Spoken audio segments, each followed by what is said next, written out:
नमस्कार। धनतेरस की आप सभी को ढेर सारी शुभकामनाएं। धनतेरस हिंदू मास कार्तिक के दौरान कृष्ण पक्ष के त्रयोदशी के दिन मनाया जाता है। धनतेरस का उत्सव दिव्य आरोग्यदाता भगवान धन्वंतरी से एक गहरा और शाश्वत संबंध रखता है। आज ही के दिन धन्वंतरी जी समुद्र मंथन के दौरान अमृत कलश लेकर प्रकट हुए थे। तो आइए सुनते हैं आयुर्वेद चिकित्सा एवं उपचार के प्रणेता धन्वंतरी जी की कथा। धन्वंतरी क्षीर सागर से निकले और समुद्र मंथन के दौरान अमृत कलश लेकर प्रकट हुए। लेकिन धन्वंतरी की कथा केवल समुद्र मंथन से प्रकट होने तक ही सीमित नहीं है। पुराणों में उन्हें चिकित्सा का देवता माना गया है और यहाँ तक ही नहीं, उन्हें देवताओं का चिकित्सक भी माना जाता है। धन्वंतरी के 2 जन्मों का उल्लेख प्राप्त होता है। उनका सबसे पहले जन्म समुद्र मंथन के दौरान हुआ था। उन्हें भगवान विष्णु का अंशावतार भी माना जाता है।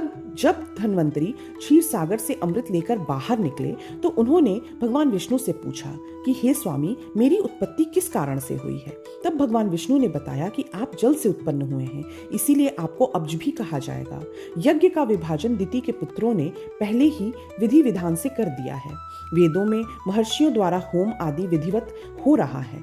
इसीलिए आप चूंकि वेदों के बाद उत्पन्न हुए हैं, इसीलिए आपका किसी भी समय होम करवाना संभव नहीं है, क्योंकि आपके पास कोई मंत्र भी उपलब्ध नहीं है।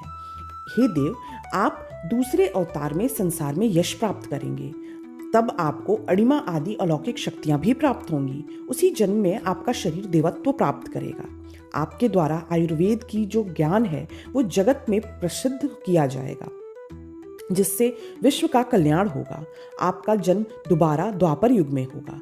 ऐसा कहते हुए भगवान विष्णु अंतर्ध्यान हो गए। द्वापर युग में काशी के राजा दीर्घ तपस ने पुत्र प्राप्ति के लिए घोर तपस्या की और इससे प्रसन्न होकर महादेव ने उन्हें पुत्र प्राप्ति का वरदान दिया।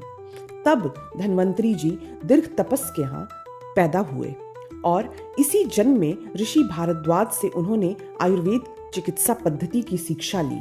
उन्होंने ही अनेक प्रकार के नए अमृतमय औषधियों की खोज की।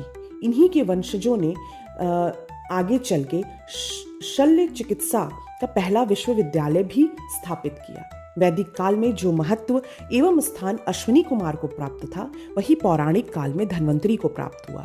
जहां अश्विनी के हाथ में मधु कलश था, वहीं धन्वंतरी ने अपने साथ अमृत कलश लेकर जगत के लिए, सबके लिए औषधियों को उपलब्ध और सुलभ कराया। धनतेरस के दिन उत्पन्न होने के कारण इस दिन इनकी पूजा होती है और उनसे आरोग्य की कामना की जाती है। आशा करते हैं आपको आज की कथा पसंद आई होगी।